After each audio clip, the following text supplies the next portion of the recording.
Lévy sans interdit comme chaque matin du lundi au jeudi. Bonjour Elisabeth Lévy.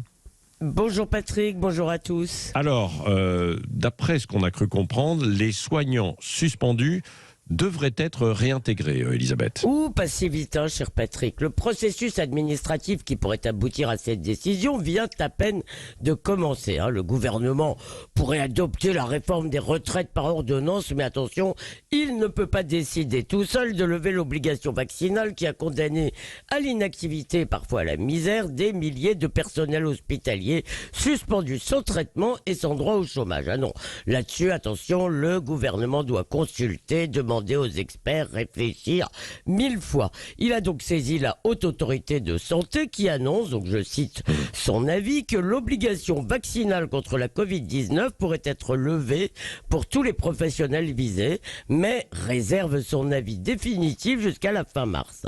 Le temps de mener une consultation publique, je ne sais pas très bien où elle aura lieu, sur Twitter peut-être, et puis il faudra aussi que le Conseil consultatif national d'éthique donne son feu vert. Et au bout du processus, peut-être réintégrera-t-on les personnels suspendus. Cette mesure a été prise depuis longtemps dans la plupart des pays qui avaient adopté l'obligation, mais bizarrement, pour ce coup-là, on ne nous a pas servi l'argument du « les autres le font ». Oui, mais est-ce que ce n'est pas légitime, finalement, que le gouvernement s'en remette aux scientifiques, Elisabeth ? Mais non, je suis désolé, personne n'a élu les médecins. La décision, par définition, elle doit être politique, prise par des gens élus. Et c'est encore plus vrai sur ce sujet parce que l'obligation vaccinale n'a en réalité aucune justification scientifique et sérieuse depuis qu'on sait que le vaccin n'empêche pas la transmission ni la maladie d'ailleurs. Seulement, ce qui n'est évidemment pas rien, c'est formes graves. Donc ces soignants qui ne voulaient pas se faire vacciner proposaient de faire des tests quotidiens.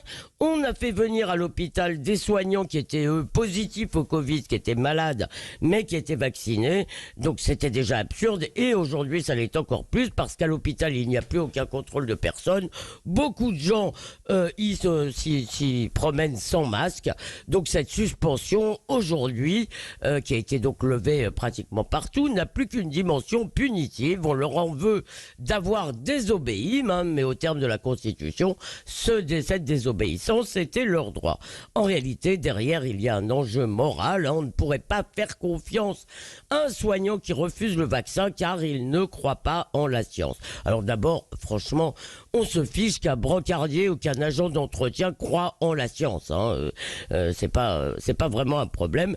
Et puis, la majorité de ces soignants non vaccinés, on en a entendu beaucoup sur notre antenne, ne sont pas des anti-vax obscurantistes et superstitieux. Ils font un rapport coût-avantage. Ça peut se discuter, mais cela peut s'entendre. Or, le problème, c'est que là-dessus, le débat est interdit. Et je voudrais attirer votre attention, cher Patrick, sur un paradoxe. Ce sont les partisans de l'obligation vaccinale et de la sanction qui se comportent aujourd'hui en religieux. Ils brandissent le vaccin comme un totem et quiconque refuse d'adorer ce totem met en péril l'ordre social. Parce que ce qu'ils reprochent aux réfractaires, ce n'est pas de mettre les autres, les patients, en danger, c'est de ne pas adhérer au dogme. Merci Elisabeth Lévy. Lévy sans interdit chaque matin, donc du lundi au jeudi à 8h10. Dans un instant, mon invité politique, c'est le ministre en charge des Transports, Clément Beaune, avec beaucoup de questions évidemment sur la table autour des transports. Qu'est-ce qui va se passer à partir du 7 mars alors qu'on annonce des blocages, le permis à points, toutes les interrogations et puis la France qui se lève tôt. 8h14, bon réveil à vous.